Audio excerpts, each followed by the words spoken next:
안녕하세요. 미국 주시로 온 대학의 미준입니다. 미준 패밀리 여러분들 즐거운 주말 만끽하고 계신지 모르겠습니다. 오늘도 주말이면 생각하는, 오늘도 주말이면 생각나는 남자, 김민중 대표님 모셨습니다. 안녕하세요, 대표님. 네, 안녕하세요, 대표님. 반갑습니다. 네. 예, 반갑습니다. 오늘은 굉장히 오래간만에 뵙는 느낌입니다. 아무래도 증시가 조정을 받고 있어서 그런 느낌이 아닐까. 주가 많이 떨어지니까 대표님이 더 좀 그립고 보고픈데요. 그렇습니까? 어, 이번 조정장 어떻게 보내고 계신지 잠깐 대표님이 현황 공유해 주시면 좋을 것 같습니다. 네. 저희가 이제 사실 시장이 조정을 받을 때는 우량주나 부실주나 살 거 없이 전부 다 떨어지고 우리가 이제 다음을 기다려야 되는 거는 그 다음 반등장이 왔을 때 어떤 종목들을 가지고 중심으로 포트폴리오를 준비해 놔야 될 것이냐 이런 부분들이 되게 중요할 것 같아요. 그래서 지난번에 저희가 특집 방송 할 때도 그러니까 줍줍할 시기냐라고 했을 때 저희 마켓스코어에서는 아직 보통이고 조정을 조금 더 받을 가능성이 있으니 지금은 리스트업을 좀 해두자. 그래서 언젠가 그 기회가 왔을 때 망설이지 않고 그 리스트들을 진짜 줍줍할 수 있는 그런 시기가 오면 좋겠다. 이렇게 말씀을 드렸는데 그 시기가 이제 거의 다가오고 있다라고 이제 말씀을 드릴 수 있을 것 같고요. 그 예, 부분은 그냥 감이 아니라 그 저희 서비스에 있는 이제 마켓 스코어를 가지고 좀 설명을 드리려고 하는데 짧게만 오늘 수업은 미주초라서 사실 이 내용은 아닙니다만 그래서 시장 상황하고 관계가 있어서 잠깐만 좀 하나를 설명을 좀 드리면 예, 예, 여기 보시면 이제 저희가 마켓 스코어라고 있고 지금 39점이 딱 됐거든요. 30점대가 된 게 지금 굉장히 오랜만에 예, 있는 그런 것 같아요. 현상이었거든요. 예, 그러니까 작년 말에 11월 달쯤이 요게 이제 넘어가서 과욕을 넘어가서 탐욕에 도달하냐 마냐. 요때부터는 그래서 조금은 수익 실현을 하시면서 현금을 좀 늘리는 게 좋겠다라는 이제 이런 말씀을 한번 드렸었고 그동안 이제 보통의 지난번에 특별 방송할 때는 저희가 이제 특집 방송할 때는 보통 요 밑에 살짝 있었고 예, 지금 이제 쭉쭉쭉쭉 빠지면서 이제 불안해서 39점 정도가 돼 있는데 실제로 투자자들이 가장 지금부터는 선별적으로 우량주를 매수하기 시작하셔야 되는데 가장 좋은 시기는 사실 요 정도의 시기라고도 예전에 한번 말씀을 드렸거든요. 그러니까 요 점수 사이가 20점에서 30점 정도 사이에는 제일 겁은 나지만 약자 공포에 질릴 정도로 겁은 나지만 그 시기에는 주식 비중을 거의 99%까지 채우셔야 된다. 왜냐하면 데이터상으로는 이 시기에 도달하고 나면 향후 1개월 내에 S&P 지수 상승률이 평균적으로 안 오를 때가 8%, 좀 많이 오를 때는 12%까지도 오르거든요. 그러니까 지수 예, 상승률이. 예, 그러니까 지금 저희가 지수가 10% 떨어졌는데도 막 종목별로는 막 30%, 50% 하락한 종목이 있듯이 마찬가지 지수가 10% 오르면 반등이 적게는 30에서 막 7, 80% 오르는 종목들이 분명히 나올 거거든요. 예, 그래서 그 종목들을 리스트업하고 요 시기에 들어오면 주식의 비중들을 상당히 많이 늘려야 되는 그런 시기에 좀 오고 있다. 이렇게 좀 말씀을 드릴 수 있을 것 같아요. 그래서 현재 현금이 없으면 별로 방법이 없는데 그래서 저희가 이런 과욕이나 이런 탐욕의 시기 때 좀 현금들을 조금 마련해 두셨다가 이런 시기 때 좀 이제 활용하시면 훨씬 많이 좀 도움이 되실 것 같습니다. 그래서 시장이 좀 요즘 굉장히 좀 침체돼 있고 강세로 출발했다가도 이제 장이 끝날 때 되면 약세 이런 게 대표적인 이제 조정장에 보이는 특징 중에 하나인데 예, 좀 그런 상황들이라서 조금은 힘드시지만 좀 힘내시고 또 이럴 때 또 공부도 하시고 이렇게 하시면서 지식을 좀 쌓고 또 리스트업 하셨다가 그런 시기 때 좀 주식들을 좀 늘려서 다음번 장에 조금 손해봤던 이런 부분들을 많이 좀 복구하시면 좋으실 것 같습니다. 예. 그렇잖아도 지난 방송에서 대표님께서 아직은 줍줍은 이른 것 같다 이런 의견을 주셨는데 아, 그 말씀이 정말 잘 들어맞아서 깜짝 놀랐습니다. 그때도 왜냐하면 상당히 좀 분위기상으로는 많이 떨어졌던 느낌인데 네. 이번에 조정이 좀 본격화되면서 최근에 1년 동안 이렇게 5% 정도 떨어진 적은 많았거든요. 그래서 어떻게 보면 짧은 조정에 익숙했던 투자자 입장에서는 오래간만에 이제 S&P 기준으로 거의 10% 가까이 떨어졌고요. 네. 또 나스닥 같은 경우는 10% 이상 떨어지면서 조금은 고통스러운 시기가 찾아오고 있는 것 같습니다. 자, 아무쪼록 이제는 마켓 스코어도 불안해하지 말라 이렇게 얘기하고 있기 때문에 조만간 반등을 해줬으면 하는 바람을 가져봅니다. 자, 그래서 오늘은 또 이러한 시장 상황에 맞추어서 굉장히 유용한 수업을 준비해 주셨다고 언뜻 들었는데요. 오늘 그리고 다음 방송에서 어떤 내용을 커버해 주실지 잠깐 인트로 말씀 부탁드립니다. 네, 저희가 사실 하고 있는 방송이 미주초라서 맨 처음에 기업의 회사의 경영 활동과 재무제표의 관계 이렇게 하나씩 해왔는데 중간중간에 텀이 길다 보니까 지금쯤 무슨 방송을 하고 있는 건지라고 헷갈리실 분들도 있으실 수 있을 것 같아요. 그래서 저희가 이렇게 쭉 해서 뭐 재무상태표 이렇게 하나씩 쭉 배워오고 있었던 거고 마침 좀 회사의 어떤 재무 리스크라든지 실적 리스크 또 위험과 관련된 투자자에게 벌어질 수 있는 위험과 관련된 부분들을 딱 다룰 주제였는데 또 시장이 마침 또 이런 상당히 리스키한 이런 상황이 좀 들어와서 주제가 좀 잘 맞는 그런 시기가 좀 온 것 같습니다. 그래서 우리가 투자할 때 개인적으로는 그 투자자가 맞닥뜨리는 리스크를 한 네 가지 정도로 나눠서 보고 있거든요. 그러니까 첫 예, 번째는 이제 그 기업 내부의 리스크가 있고 그다음에 외부 환경에 대한 리스크가 있는데 그러니까 내부에 대한 내부가 리스크가 한 세 가지 정도인데 첫 번째가 그 회사의 재무적인 부분들, 그다음에 향후 실적이 안 좋을 부분에 대한 리스크. 그러니까 이 리스크를 어떻게 체크하고 투자자가 좀 회피하면 좋을지 이게 한 강의로 이제 준비를 했고요.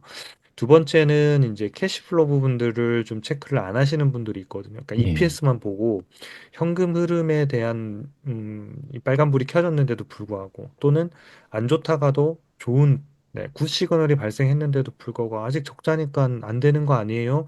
라고 이야기할 수 있는 이 부분들을 투자자가 어떻게 리스크를 회피하고 결심할 수 있을지 그게 이제 두 번째 시간 때 다룰 거고요. 예, 그다음 세 번째 시간에는 고평가 리스크. 내가 너무 진짜 좋은 주식은 맞아요. 너무 좋은 주식을 다 그런데 내가 너무 비싸게 사서 조정을 받을 때 상당히 많은 조정을 받아서 다음번에 얘가 다시 원금을 회복할 때까지 상당히 오래 걸릴 리스크. 이건 이제 고평가 주식을 내가 샀을 때의 리스크거든요. 예, 그게 이제에 대한 부분을 세 번째 다룰 거고요.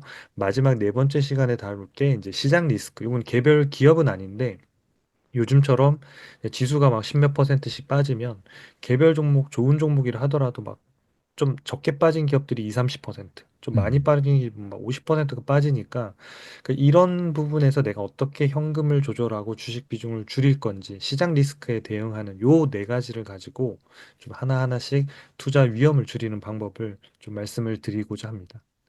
예, 오늘 강의도 굉장히 기대가 됩니다. 왜냐하면 보통 이렇게 하락 추세가 발견되고 현금이 없으신 분들은요, 그냥 가만히 기다리시는 분들도 많이 계신데, 저는 제가 볼 때 이럴 때일수록 좀 리발란싱을 할 필요가 있다라고 생각하거든요.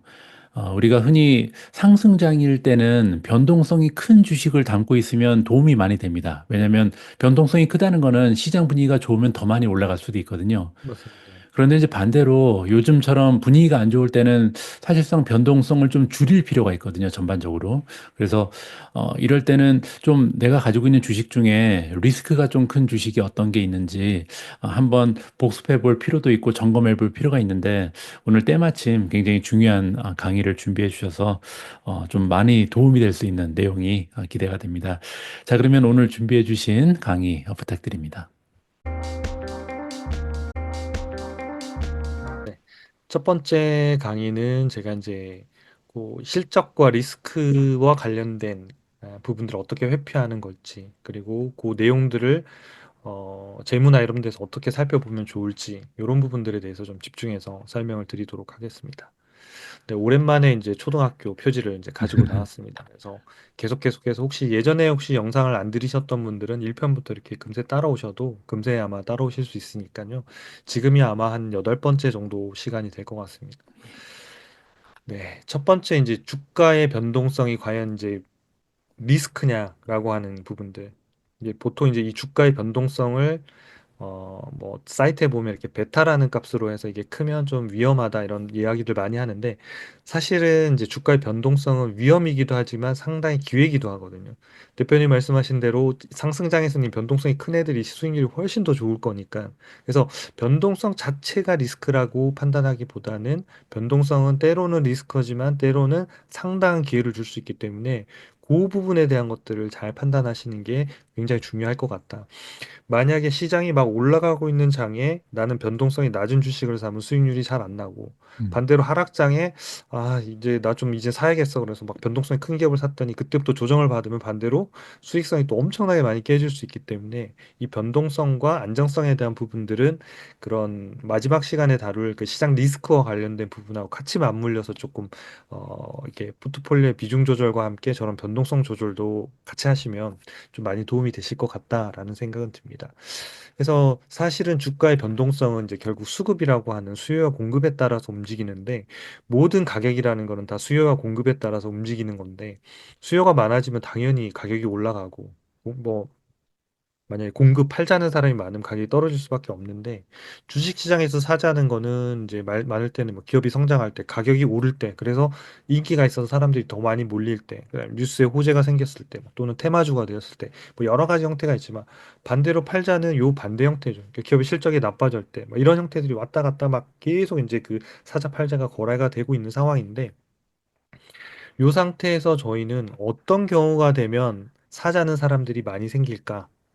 어떤 상황일 때, 그리고 팔자는 어떤 상황일 때가 할까? 요게 이제 그레임이 얘기했던 그 미스터 마켓이라고 하는 존재를 우리가 잘 분석해야 된다는 이야기를 음, 했거든요. 우리가 보통 가치 투자 그러면 펀더멘탈과 밸류에이션만 강조한 걸로 알고 있지만 사실 그레이엄은 펀더멘탈 외에 미스터 마켓이라는 시장에 대한 대응을 잘해야 된다는 걸로 상당히 중요한 부분으로 강조를 했거든요. 이 두 가지를 균형감 있게 해야 되는데 우리나라에는 상당히 이쪽 시장 쪽은 되게 뭔가 무시되어져 버리고, 음, 왜냐하면 버핏이 나는 시황 따위는 보지 않는다. 뭐 이런 이제 멘트들을 많이 하다 보니 사실 안 보지 않거든요. 그러니까 볼 음, 수밖에 없는데 그게 그렇게 기업의 가치 펀더멘트 중요하지 않다는 이야기를 한 거지 그 본질의 이야기는 아닌데 하여튼 그런 부분들을 좀 같이 보면서 좀 판단하시면 좋을 것 같아요. 그래서 오늘은 제가 투자자의 실제 위험은 우리가 이 영구적인 자본 손실, 그러니까 완전한 손실 이 가장 우리 투자자한테는 리스크다. 그러니까 변동성은 기회이자 위기인 거고, 그래서 기회이기도 하지만 우리에게 리스크는 투자를 했는데 완전 손실로 다 확정을 져서 매도하고 시장을 떠날 때, 그게 음, 이제 완전한 이제 영구적인 자본 손실이 일어나는 건데요. 그 영구적인 자본 손실이 일어나는 케이스가 보통 요 두 가지 정도거든요. 그러니까 첫 번째는 이제 부실 기업을 사가지고 장기적으로 내가 장투를 하고 있는데도 불구하고 미국 주식은 이런 믿음이 있잖아요. 좀 장기 투자하면 계속 오르더라. 좀 물려도 계속 갖고 있으면 좋더라. 그런데 미국 주식이라고 다 그런 건 아니거든요.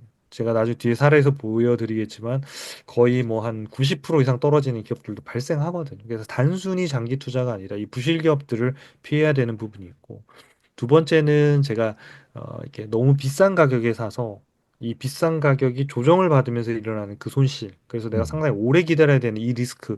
이게 실제적으로 투자자가 조심해야 되는 핵심 리스크 중에 하나라고 생각합니다. 그래서 이 부실한 기업들을 내가 어떻게 걸러낼지, 그다음에 고평가돼 있는 너무 고평가돼 있는 기업들을 어떻게 걸러낼지 요 두 가지에 대한 리스크가 투자자한테는 가장 큰 리스크라고 생각합니다. 그래서 오늘은 이제 요 부실과 관련된 거에 좀 집중해서 좀 말씀을 드리도록 하겠습니다. 예, 자, 부실 기업을 걸러내는 지표 그래서 이렇게 네 가지를 써왔는데 이게 이제 뭐 투자자들이 많이들 아마 들어본 지표기도 할 거예요. 보통 이제 부채 비율, 유동 비율, 차입금 비중, 이자 보상 배수 요 네 가지를 이야기하는데 이렇게 그 미준 TV에서 이렇게 보시는 시청자분들께서는 이렇게 영어권에 계신 분들이 많아서 제가 옆에 영어로 다 써드렸습니다. 그래서 부채 비율은 보통 이제 D 레이쇼라고 하고 이제 유동 비율은 CR, 커런트 레이쇼라고 하고 차입금 비중이라고 하는 거는 이제 요 차입금 중에서 그러니까 이자를 포함하고 있는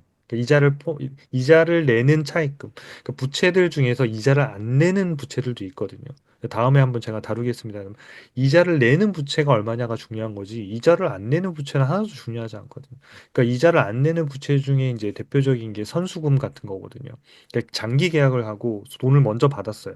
그럼 선수금은 부채로 잡히는데 얘는 많더라도 이자를 안 내기 때문에 이 회사가 위험하다라고 볼 수 없는 거거든요. 그러니까 음, 이런 기업들이 대표적인 게 조선주 이런 것들이거든요. 예, 장기간 계약을 하고 납품 계약을 맺고, 그러니까 회사가 되게 잘 나갈 때 뭐냐, 부채 비율이 되게 높아지는 거예요. 그럼 우리가 그냥 리스크로 보면 이 회사 위험한데, 하지만 음, 조선주는 부채 비율이 높을 때가 실제적으로는 계약이 터져 나올 때고, 부채 음, 비율이 오히려 낮아질 때가 수주가 없다고 보면 맞는 거거든요. 그러니까 예, 산업의 특징에 따라서 그걸 봐야 되는데, 우리가 좀 집중해서 봐야 되는 거는 이제 이자를 지급하는 부채 차입금이 얼마냐, 그게 이제 차입금 비중이고, 마지막 이제 이자 보상 배수라고 하는데, 한글로는 보상이라고 돼 있는데 영어로 보시는 게 좀 더 쉬워요. 커버리지라고 돼 있는데, 그러니까 이자를 내가 얼마나 커버할 수 있냐. 내가 예를 들어서 한 달에 이자를 100만 원 내는데 집 사는데 내가 얼마까지 빌릴 수 있을까? 그럼 한 음, 달 이자를 다 커버할 정도는 내가 순수입이 있어야지 이게 커버할 수 있는 거죠. 그런 개념의 커버리지고, 한국말로는 그거를 이자를 이게 보상한다라는 게 뭔가 뭘 잘못했을 때 돈을 주는 그 개념이 아니라 커버한다는 뜻의 보상입니다. 그래서 한글로는 이자 보상 배수라고 하기도 하고, 뭐 이자 보상 비율이라고 하기도 하고, 그런 단어를 쓰고 있습니다. 그래서 요걸 이제 그림으로 그렸던 이유는 뭐냐면, 이 부채 비율, 이제 유동 비율, 요 네 가지가 이제 주로 체킹하는 재무 위험을 체크하는 기업인데, 여러분들 첫 시간에 보셨으면 아시겠지만 요게 이제 재무 상태표인데, 요게 이제 내 돈과 남의 돈. 네. 자본은 내 돈이라고 했고 부채는 남의 돈이라는 그 비율을 그냥 부채 비율이라고 하는 거거든요. 그래서 부채 비율이 한국 주식 같은 경우에는 보통 한 100% 정도 전후에서 대부분 안전한 기업들이 거래되거든요. 근데 미국 기업은 이 부채 비율이 맞지 않아요. 음, 왜냐하면 부채 비율이 이 자본과 부채 비율인데 자본이 되게 작거든요. 왜냐하면 자사주를 계속 매입하거나 배당을 계속 줘서 자본을 줄이고 있는 상황이기 때문에 부채가 가만히 있어도 부채 비율 자연스럽게 계속 올라가는 구조가 돼요. 그래서 미국 기업들 같은 경우에 대략 한 200%에서 한 300% 중반까지 움직이는데, 얘네들이 리스크하다고 보냐? 그렇지 않다는 거예요. 그러니까 우리나라도 사실 IMF 이전에는 부채 비율이 거의 2, 300% 했었거든요. 그리고 뭐 많은 기업은 500%, 1000% 정도까지도 했는데, IMF 이후에 사실상은 이게 문제가 되면서 약간 100%가 넘어간 부실 기업 아니야? 라고 하면서 사실상 자본을 계속 많이 쌓게 되는 이런 문제들이 있었고, 그 음, 문제가 결국은 주주들한테 돈을 돌려주지 못하거나 공격적으로 비즈니스를 못하게 되는, 저는 음, 발목을 잡고 있는 요인 중에 하나라고 생각하거든요. 그래서 예, 부채 비율은 미국 기업 같은 경우와 한국 기업 같은 경우에 비율을 좀 다르게 보시는 게 좋다. 한국 기업은 100% 정도를 기준을 잡고 있지만 미국 기업은 한 300% 정도를 잡아도 괜찮다. 음, 그 다음에 이제 유동 비율이라고 하는 건 뭐냐면 유동성 비율이거든요. 그러니까 유동이라는 말이 재무제표에 붙으면 그냥 다 기간이 1년이에요. 그래서 1년 안에 내가 유동성이 있는 회사냐 없냐, 요거만을 체크하는 건데, 요거는 이제 왼쪽에 유동자산하고 오른쪽에 유동부채. 그러니까 유동이라는 건 다 1년짜리거든요. 그러니까 유동부채라는 거는 1년 안에 내가 갚아야 할 부채고, 유동자산이라고 하는 거는 내가 1년 안에 현금화가 가능한 자산, 이런 뜻이거든요. 그래서 1년 안에 현금화 가능한 자산들은 대략적으로 뭐 현금, 예금, 매출 채권 이런 것들이에요. 유동부채는 1년 안에 갚아야 되는 부채들인데 주로 다 단기 차입금 또는 음, 뭐 매입 채무 이런 것들이기 때문에, 요게 서로 간의 캐시가 흐름이 맞냐 이런 얘기를 하는 거거든요. 1년 안에 갚아야 되는 돈이 내가 만약 예를 들어 1억 달러인데 1년 안에 현금화 되는 게 내가 한 1.2억 달러가 돼. 그럼 2천억 달러가 남으니까 회사가 문제가 없는 거예요. 근데 1년 안에 내가 부채가 1년 안에 내가 갚아야 될 부채는 2억 달러인데 현금으로 들어올 할 수 있는 유동자산이 1억 달러다.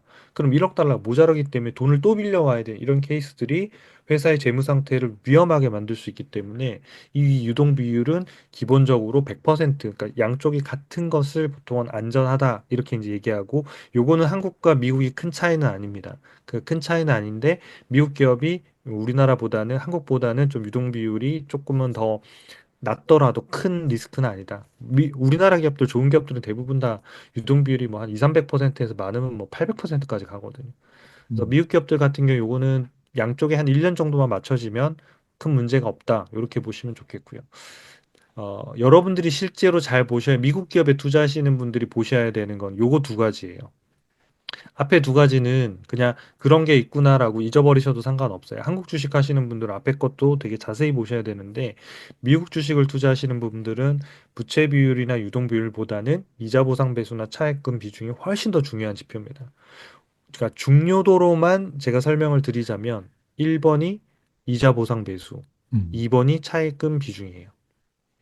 그 다음이 3, 4번이 유동비율, 부채비율 이렇게 가는 거거든요. 예, 그래서 이자 보상 배수에 문제가 없으면 재무적인 리스크가 낮다라고 일단 판단하시면 돼요. 부채 비율이 조금 높더라도. 왜냐하면 나는 예를 들어서 내가 한 1억 원을 가지고 2억을 빌려가지고 부채 비율이 두 배니까 200%잖아요. 그럼 위험하냐? 근데 나는 2억을 빌렸지만 이자를 뭐 예를 들어서 5% 해서 1,000만 원을 낸다. 근데 나는 1년에 수입이 한 5억 정도 되는 사람이라 1년에 1,000만 원 이상 정도는 아무것도 아닌데 이런 사람들은 부채 비율이 아무 의미가 없는 거예요. 그렇죠. 그래서 기본적으로 내가 이자를 감당할 수 있는지가 가장 중요한 지표. 그래서 이 이자 보상 배수라고 하는 거는 이제 미국 기업들한테도 되게 중요한 지표고 요게 영업이익으로 이자를 나눈 건데 요게 이제 쉽게 하면 이렇게 우산이라고 생각하시면 돼요. 이렇게 우산. 이 영업이익으로 이자를 얼마나 커버하고 있느냐, 음, 그러니까 덮고 있느냐라는 뜻이거든요. 그게 이자 보상 배수고, 그래서 요게 높으면 높을수록, 그러니까 이자 보상 배수가 이다란 얘기는 뭐냐면 1년의 이자보다 한 해 영업이익이 두 배 정도는 번다 이런 얘기거든요. 음, 그러니까 만약 이자 보상 배수가 5다라는 얘기는 뭐냐면 한 해 이자 비용을 그러니까 영업이익이 한 해 이자 비용을 5년치 정도는 매년 벌어낸다 이런 얘기거든요. 매년 5년치 버니까 뭐 계속 돈이 쌓이니까 아무 문제가 없다. 그래서 부채 비율이 좀 높더라도 이자 보상 배수에서 충분히 커버하면 걱정하실 필요가 없다. 이렇게 보시면 되겠고요. 두 번째 이제 차입금 비중은 뭐냐면 전체 총 자산에서 이자를 지급해야 되는 부채의 비율이 얼마냐 이걸 말하는 거거든요. 요 비율은 미국 기업이나 한국 기업이랑 크게 다르지 않습니다. 이거는 일정 비율이 넘어가면 그냥 상당히 위험해지는 구간에 들어가는 거거든요. 거의 그냥 간당간당 하고 그냥 그 뭐 버핏이 이제 그런 표현을 썼는데 운전대에다 칼을 꽂고 운전하는 것과 같다. 그래서 브레이크 잘못 밟으면 칼에 찔린다 뭐 이런 얘기를 하는 거거든요. 이런 기업들을 이야기하는 건데 음, 요 차입금 비중이 어느 정도가 넘어가면 좀 리스크하냐면 한 40% 정도가 넘어가면 일단은 빨간불 켜졌다 이렇게 보시면 돼요. 음. 이게 막 50% 넘어갔다? 와, 이거 이 회사 과연 살 수 있을까? 근데 오늘 사례로 제가 100%짜리 회사를 보여드릴 건데 그 회사가 아직 상장이 되어 있습니다. 예, 그 얘기 뭐냐면 상패가 네, 이게 그렇게 말씀드리면 안 돼. 안 될 수도 있으니까 소송에 걸리면 안 되니까. 그러니까 상패까지는 아니지만 자금이 추가로 이렇게 수혈되지 않으면 상당히 리스크가 높은 재무 리스크가 있기 때문에 투자자들이 음, 회피해야 되는 종목이다. 그런 사례로 좀 말씀을 드리도록 하겠습니다. 그래서 미국 기업의 애플 같은 경우에서 제가 부채 비율을 봤는데 애플이 한 415% 정도 되더라고요. 예, 근데 대신 이익을 내서 이자 비용을 다 내니까 문제가 없다. 이런 얘기인 거예요. 그래서 저희 이 오각형으로 돼 있는 종목 진단 그 스마트 스코어 있잖아요. 거기에 예, 보면 재무 안전성이라고 하나 체크하는 점수표가 있거든요. 예, 얘가 얘네들 네 개를 자동으로 컴퓨터가 다 체킹하는 거예요. 그 음, 추세들이랑 다 체킹해서 여기서 점수가 안 나오면 이걸 계산하실 필요 없어요. 그냥 안 되는 기업이라고 보시면 돼요. 거기가 0점이다 그러면 아, 재무적으로 굉장히 리스크하구나 이렇게 보시면 되고 한 40점 정도 넘었다. 그럼 일단 보통은 되는 회사구나. 그럼 음, 80점 이상이다 그러면 뭐 재무적으로는 별로 뭐 위험한 게 없겠구나 이렇게 보시면 된다는 거예요. 그러니까 지금은 우리가 이거를 원리를 배우고 뭔가 계산도 해보시지만 실질적으로 그 지수에 이런 것들을 이미 다 반영해서 그 기준을 가지고 다 계산을 하고 있고 업종마다 좀 다른 지표들을 가지고 계산해요. 어떤 업종들에서 아까 얘기했지만 저 차입금만을 가지고 계산을 해야 되는데 어떤 데들은 부채 비율을 계산할 때도 부채를 전체를 계산하는 경우가 있거든요. 예, 근데 진짜 부채 비율에서는 선수금을 빼고 계산하거든요. 왜냐면 뭐 수주 많이 하는 기업들은 부채 비율이 높이 나오는데 그 부채 비율이 만약에 일정 비율 이상이면 무조건 위험하다고 짜면 이건 점수가 이상이 꼬이거든요. 그래서 그런 부분들을 반영해서 점수를 주기 때문에 저희 그 스마트 스코어에 있는 재무 안전성을 좀 참고하시면서 같이 보시면 좀 좋을 것 같습니다. 그래서 제가 여기서는 이제 한번 실제로 재무제표를 켜서 좀 예. 한번 네, 그걸 어디서 보시면 되는지를 설명을 좀 드리도록 하겠습니다.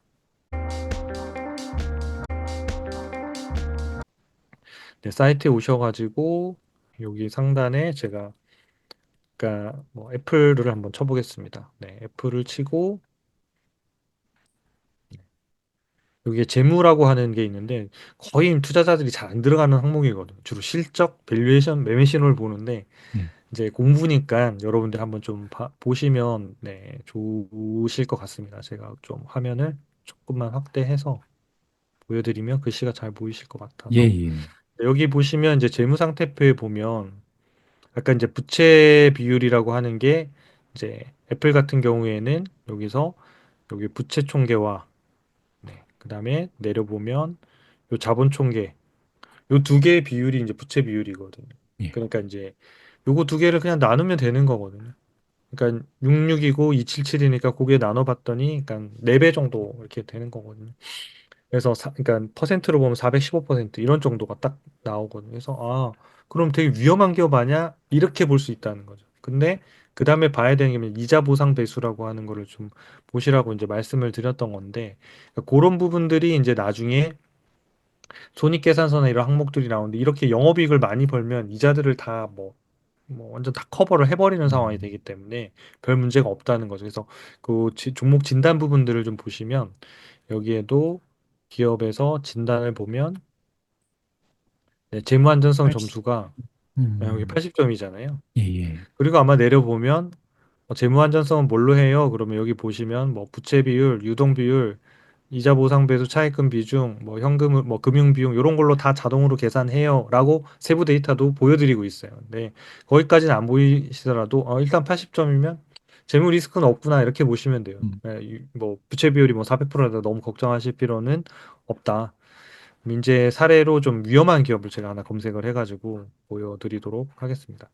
아까 이제 말씀드린 기업인데 이 회사 뭐 상장 폐지한다 이런 얘기는 아닙니다. 그래서 막그 저한테 소송하거나 이렇게 하지 하지 마시고 그냥 음, 사례가 지금은 이제 그러니까 좋은 기업과 아닌 기업의 차이가 어떻게 나는지를 한번 좀 설명을 드릴게요. 이렇게 재무 쪽에 보면 물론 이제 여기서 개요에 보셔도 재무 안전성이 그냥 이렇게 나옵니다. 빵이네요. 네. 그러니까 사실상 투자자가 리스크를 나 이 기업이 이럴 줄 몰랐는데요가 아니라 이걸 보셨으면 투자하면 안 되는데 보통 이제 우리가 밈스탁이라고 해서 이제 하루에 막 그러니까요. 주가가 막 급등하다 보니까 이걸 어떻게 하루만 잡으면 50%도 내가 벌 수 있을 것 같은데 하기 때문에 들어갔다가 그 반대 포지션이 되면 되게 손실을 많이 보는 이제 상황이 발생하거든요. 그래서 이런 형태로 나타나면 일단은 내가 그 리스크를 피할 수 있는 거다. 근데 내가 안 피하는 거지. 피할 수 있는 것을 안 피하면 그럼 뭐 맞을 수밖에 없는 거니까. 근데 운이 좋아서 벌 수 있죠. 그거는 계속 운이 좋을 수는 없거든요. 그러다가 한 번 맞으면 대부분의 자산을 손실을 볼 수 있기 때문에 이런 형태를 좀 보시면 좋겠고요. 그다음에 이제 원본으로 들어가서 좀 보자면 재무에 들어가셔가지고 네 여기 보면 제가 연간으로 한번 볼게요. 예, 연간으로 해서 데이터를 좀 보면 네, 이제 이 부채 총계가 있고 음, 네, 자본 총계가 있는데 자본이 이미 요 시점부터 마이너스였어요. 계속. 마이너스네요. 네. 그러니까 자본이 마이너스라는 게 회사에 내 돈이 하나도 없다는 거거든요. 그러니까 그 없으니까 계속 부채를 가지고 회사가 살아야 되는데, 그러니까 돈을 가져오면 살 수는 있죠. 그러다 보니까 회사가 아마 여기서 차입금이 예, 여기서 급등하는 게 이렇게 보이시잖아요. 예. 그리고 나서 차입금이 주는 거는 차입금을 갚았다기보다는 이제 갚긴 갚았겠지만 이제 더 이상 빌릴 수 없는 상황에 도달하고 있다라고 보는 것도 맞는 거예요. 만약 계속 빌릴 수 있으면 저 숫자가 계속 늘어날 거거든. 왜냐면 지금 음, 아직 현금을 못 벌고 있으니까. 근데 예. 저게 준다는 얘기는 자금 조달이 계속 어려워질 가능성이 좀 있기 때문에 투자자들은 좀 유의하세요라고 하는 거를 재무제표에 기록해 놓는 거거든요. 그래서 제가 첫 시간에 말씀드린 대로 재무제표는 기업 경영 활동을 기록해 놓은 문서고 우리 기업은 지금 이런 어려움이 있어요라는 거를 숫자로 적어 놨다는 거죠. 하지만 투자자들은 그 숫자를 언어로 해석해서 결정할 수 있는 그런 것들은 좀 갖추시는 게 좋다. 그래서 이 기업 같은 경우에는, 그러니까 부실 기업 같은 경우에는 이런 형태 재무 리스크가 있는 기업들은 이렇게 나타난다. 이렇게 이해하시면 좀 좋으실 것 같습니다. 음, 이제 두 번째, 그러니까 지금 재무 리스크에 대한 부분을 말씀을 드렸고, 그러니까 실적이 이제 위험한 기업들이 있거든요. 실적들이 위험한 기업들은 뭐 우리가 체크해 볼 수 있는 거는 이런 정도입니다. 그러니까 향후에 매출액이 성장하고 있느냐, 성장할 것이냐, 음, 발생을 했느냐. 두 번째는 EPS가 성장하느냐, 아니면 줄어드느냐, 적자로 전환하느냐. 이 부분들은 재무 리스크와 함께 반드시 챙겨야 되는 실적 리스크거든요. 그래서 예, 우량 기업들 같은 경우에 보면 화면을 보면 이제 왼쪽에 있는 이 우량 기업 같은 경우에는 이렇게 매출액이 쭉 이렇게 화살표로 성장을 하게 돼 있고 그 다음에 여기 EPS도 성장하는데 부실 기업은 보면 오른쪽에 이제 매출액이 약간 이제 거의 성장을 못하는 요런 이제 기업이 평행하게 이제 나타나거나 오히려 이렇게 감소하는 형태로 나타나는 기업들 일단은 실적 리스크가 있는 기업이라고 보시고 좀 피하시는 게 좋아요. 근데 주가가 급등하는데요라고 하면 그거는 운에 맡기셔야죠. 이건 데이터에서 없어. 그렇게 해서 전 벌었는데요. 그러면 와 감이 대단하신데요. 그냥 박수 쳐드리는 수밖에 없는 것 같아요. 이건 데이터로 어떻게 할 수가 없으니까. 예, 근데 실적이 안 좋은 기업인데 주가가 왜 오르죠? 그러면 그건 저도 모르겠어요. 그러니까 시장이란 그런 곳이니까요. 반대로 좋은 기업인데 왜 주가가 떨어지죠? 그럴 수 있는 거니까요. 근데 그게 기회이기도 하고 위기가 되기도 하는 거니까 그걸 저희가 이제 투자자들이 의사 판단, 의사 결정을 하는 거라고 생각합니다. 그래서 EPS가 이렇게 적자가 오래되면 투자자들 일단은 좀 체크를 안 보셔야 되고 최소한도 현금 흐름이 이렇게 좀 좋아져야 된다. 이렇게 말씀을 드리고 싶고요.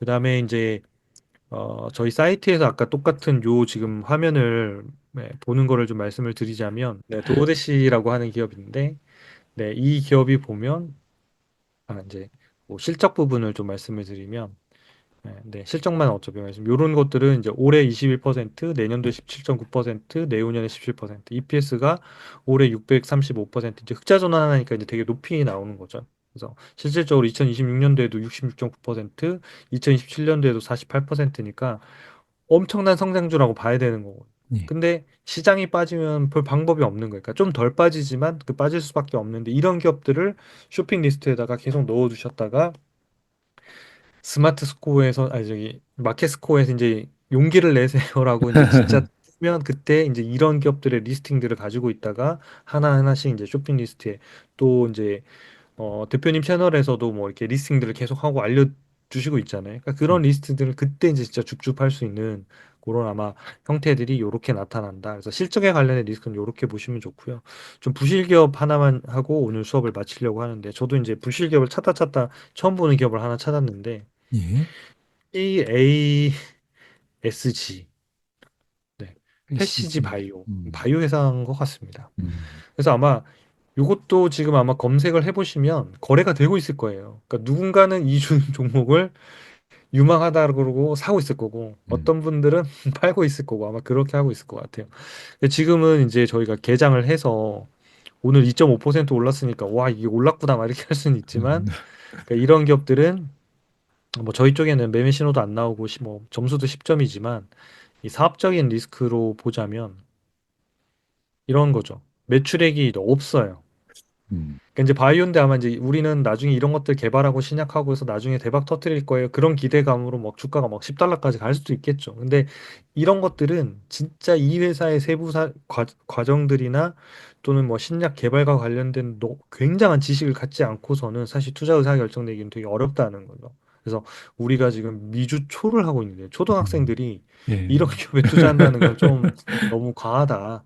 최소한 이제 대학교를 졸업하고 석사 과정 하시는 분들 정도 되면 네, 예, 이런 것들 중에서 내가 스토리를 가지고 하실 수 있겠지만 초등학교에서는 예, 이런 종목들은 제외한다. 두 번째 EPS도 역시 마찬가지 계속 적자기 때문에 이런 기업들은 실적 위험이 있으니까 좀 조금은 이렇게 걸러내고 투자를 하시는 게 가장 좋으실 것 같습니다. 그래서 오늘은 재무 리스크를 좀 체크해서 제외하는 방법들, 사이트에서 보는 방법, 그다음에 실적과 관련된 리스크가 있는 기업들을 좀 걸러내서 투자 위험을 줄이는 방법에 대해서 좀 말씀을 드렸습니다. 그래서 이걸 꼭 기억하시고 투자하고 있는 기업들 중에서 하염없이 빠지는 종목이 있거나 또 그런 기업들이 한번 쳐보셔서 좀 이렇게 재무 리스크와 실적 리스크를 한번 체크해 보시는 시간으로 삼으시면 그렇게 복습하시면 좋으실 것 같습니다. 예. 오늘 역시 실망시키지 않는 주말의 남자답게 멋진 강의 정말 감사합니다. 요즘 같은 때 내가 투자하고 있는 종목은 과연 리스크가 얼마나 되는지 오늘 배운 내용을 가지고 이제 복습하면 굉장히 좋을 것 같고요. 더불어서 제가 한마디 좀 드리고 싶은 내용은 제가 최근에 이제 우리 투자자 입장에서 확률을 높이자는 말씀을 굉장히 자주 드리잖아요. 저번에 김인중 대표님하고 방송 찍을 때도 똑같은 메시지를 전달드렸는데 상장 기업에 투자한다는 거는 이제 한 가지의 특권이 있죠. 그러니까 상장 기업이라는 것은 분기별로 그렇고 또 매년 이제 어닝 실적도 공개를 해야 되고 또 재무제표도 우리 투자자들한테 하나씩 다 보여줘야 되잖아요. 그러니까 기업 입장에서는 굉장히 모든 것을 다 이제 벌거벗는 거죠. 우리는 이런 네, 기업이야. 우리 지금 상태는 이러고 다 보여주는 거고, 투자자 입장에서는 일종의 그 권리가 생기는 거죠. 그래서 아, 내가 지금 투자하고 있는 기업, 내가 관심을 가지고 있는 기업이 이러이러한 상태라는 걸 한꺼번에 다 볼 수 있는 소중한 기회가 마련되는 건데, 어떤 투자자들은 이 권리를 사용하는 거고요. 어떤 그렇죠. 투자자들은 이 권리를 그냥 버리고 감으로 투자를 하는 거잖아요. 그래서 물론 뭐 최근 들어서는 많은 투자자분들께서 실적 정도는 체크를 하시는데 사실 재무 쪽은 많이 관심을 안 가지고 계신 게 사실이거든요. 그래서 확률이 높은 투자를 하기 위해서는 이렇게 우리한테 주어진 권리, 재무제표를 확인할 권리, 실적을 확인할 권리를 충분히 활용을 해야 조금이라도 승률이 높아지지 않을까 이런 생각을 하게 됐습니다. 그런데 이제 동시에 문제는 재무제표도 그렇고 실적도 그렇고 우리 초등학교 다니는 투자자 입장에서는 너무나 어렵죠. 그래서 네, 네. 복잡하기도 하고. 음, 그래서 그렇기 때문에 우리가 이렇게 초이스 스탁이라든지 여러 가지 시스템을 이용해서 우리를 위해서 깔끔하게 정리를 해주는 지표만이라도 확인을 하자. 이런 말씀을 좀 드리고 싶습니다. 그래서 제가 보기에는 뭐 시킹 알파도 그렇고 초이스 스탁도 그렇고 여러 가지 시스템이 있는데요. 이거를 그냥 내가 뭐 구독비 내가면서 이걸 해야 되나라고 생각하지 마시고 우리가 가지고 있는 그 투자자의 권리를 활용하기 위해서는 반드시 필요하다는 툴이라고 이렇게 생각을 하시면서 투자를 하시면 조금이나마 성공할 확률이 높아지지 않을까 이런 생각을 하게 됐습니다. 네, 정말 좋은 말씀 해주셨는데요. 그러니까 개인별로 이렇게 체킹해 보시고 좀 초보분들은 아까 재무 안전성이라고 하는 점수를 보시면 지금 오늘 공부한 내용들의 점수를 컴퓨터가 다 계산해서 거기다 붙이고 있다. 그래서 그런 것들을 내가 데이터에 의해서 뭔가 나오고 있고 내가 그걸 결정하면 된다라고 조금 하면 첫 발을 내딛기는 좀 좋으실 것 같아요. 네. 음. 예, 오늘도 정말 도움되는 강의 감사드립니다. 이제는 우리가 초등학교 한 2학년은 된 느낌이에요. 대표님하고 공부하는 과정이 굉장히 보람차고요. 계속해서 실력이 늘어가는 그 느낌을 받을 수가 있습니다. 오늘 밤 늦게까지 고생 많으셨고요. 지금 녹화는 목요일이니까 다가오는 주말 즐겁게 만끽하시기 바랍니다. 네, 고맙습니다. 예, 그럼 다음 방송에서 또 뵙겠습니다. 고맙습니다. 네, 네, 고맙습니다. 예.